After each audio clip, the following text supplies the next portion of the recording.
the age of Ottawa, turmoil and treachery have been fine staples of team heritage. It's not like they lost their first-round pick this year due to managerial incompetence or anything. A team that's faced misfortune both self-inflicted and incidental.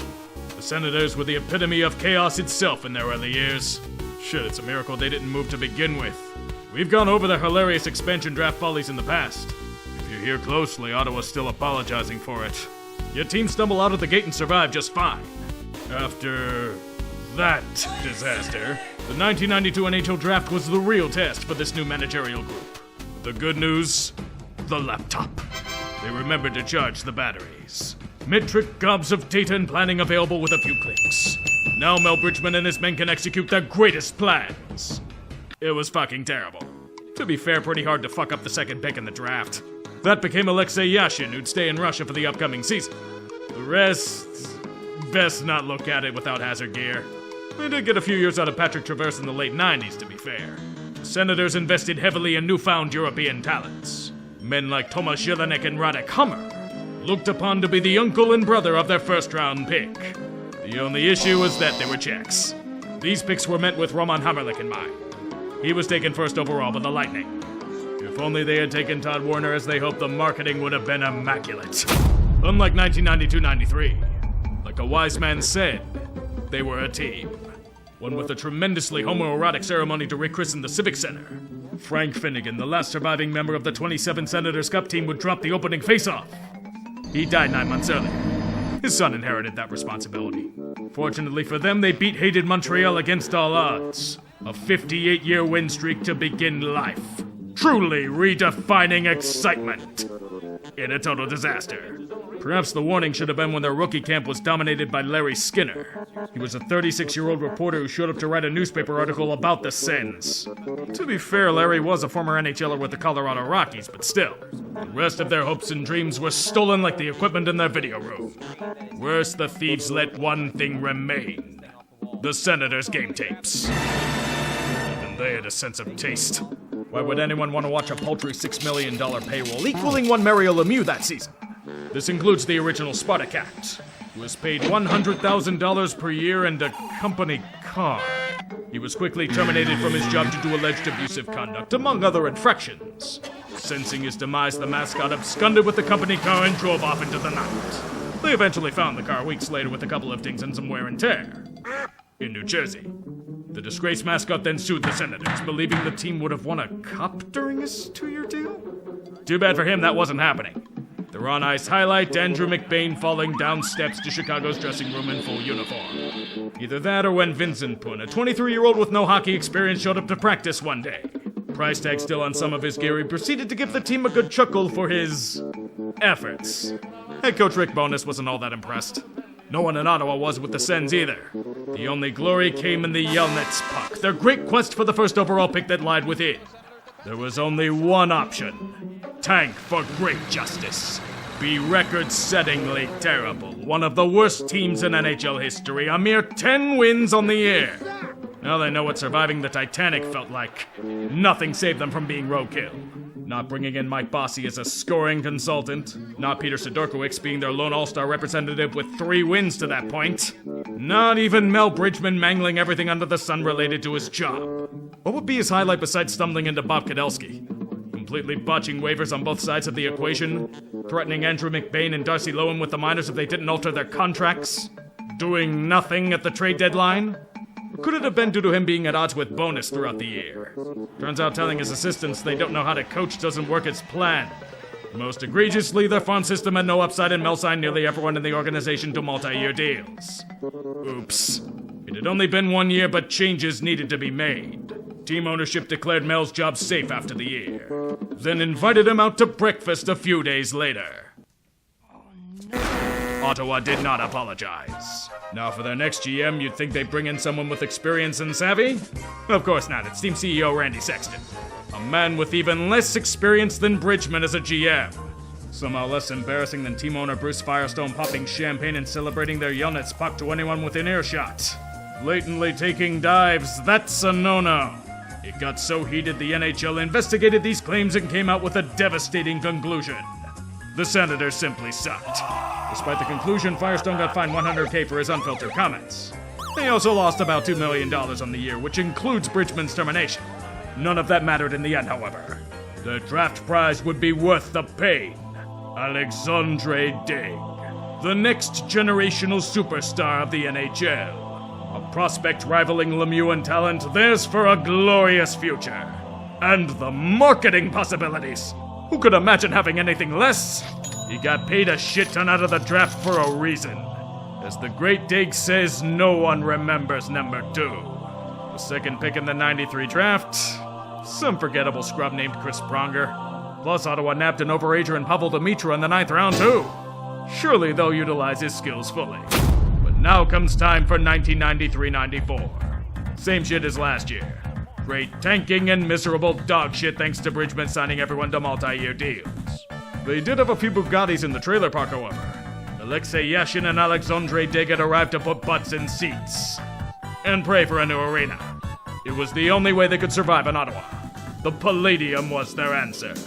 A marriage between hockey and real estate. 600 acres of thriving economic prosperity. Luxury hotel? Oh yeah. Office complex? You know it. A town of 9,000 people with the state-of-the-art hockey arena as the anchor. And their promised land was in Canada, which was nothing but farmland. That $105 million in assets Sens ownership boasted about? They lied in the application. And construction ground to a halt for years due to insufficient funds.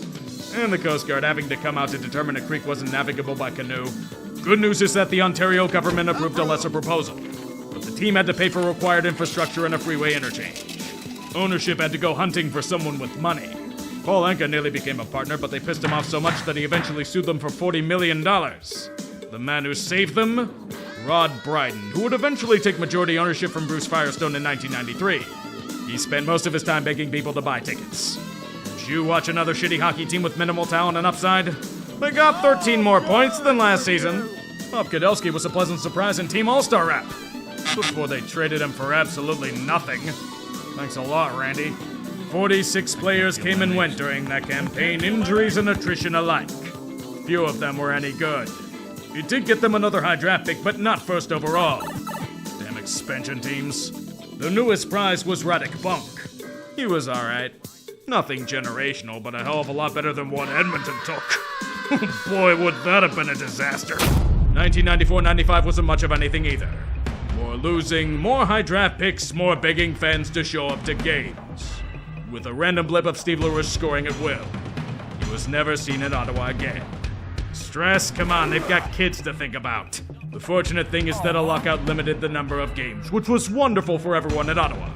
It delivered them another grand prize first overall in the draft. An elite defenseman named Brian Berard, who wanted absolutely nothing to do with the shithole franchise. He demanded moved and would be so 6 months later to the Islanders. Stop whining, they got Wade Redden out of it. If only that were it for 1995-96. A near complete shithole of a season. What is progress? What is hope? These are gone at Ottawa. It is nothing but terrible times for all involved. Hurricane Yashin bitching up a storm demanding to be paid. He would never, ever play under Rick Bowness again, which led to a holdout for months on end. Meanwhile, Alexandre Dig didn't give a shit about anything besides getting paid. And apparently dressing up in nurses' outfits. He was an underachieving malcontent whose only explosive moments were him joking about bombs on an airplane. When the President of the United States' plane was on the same tarmac. Becoming so beloved by fans that they cheered when he was a healthy scratch. 5 goals for a so-called scoring forward. No one remembers number 2 indeed. The name Dig is synonymous with excrement. Fortunately, Ottawa did get their franchise face on the wing in the end. It just happened to be an unheralded late-round selection named Daniel Alfredson. But then, the real lifeline. The Palladium. It finally opened for games in January 96. A couple years later than expected, but better late than never. A celebration unlike any other shall commence. Raise the old banners for... The hydraulics malfunction. An entire section of the arena couldn't see the game. They may chant "We can't see," but it was mercy. The Senators were shut out in yet another contest. And then empty seats started popping up with increasing consistency. How's this shocking? They couldn't even sell out the Civic Center by the end. Turns out a depressed Canadian economy and a bunch of governmental layoffs don't do well for a terrible hockey team. Bryden's begging turned into hostage-taking. Losing streaks galore. Rick Bowness was still kicking around, even if little of the failure was his fault. He received public support from Bryden saying that he'd be the long-term coach.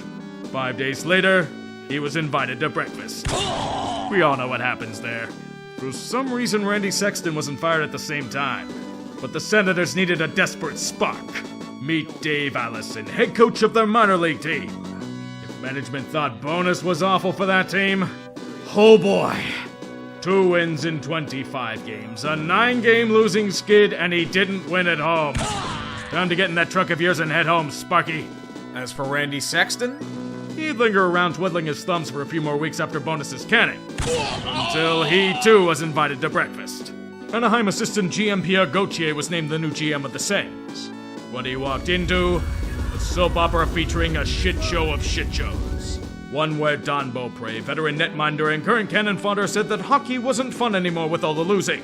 He'd eventually celebrate like Andy Dufresne as he was traded away months later in a deal that brought Ottawa Damian Rhodes, who proceeded to cry like a little girl. He said they were happy tears, but that's probably historical revisionism. It wasn't all bad, however. They did get Alexei Yashin back into the fold. This would be the only time that Yashin would pout about his contract in his career. And the first overall pick that year was Chris Phillips.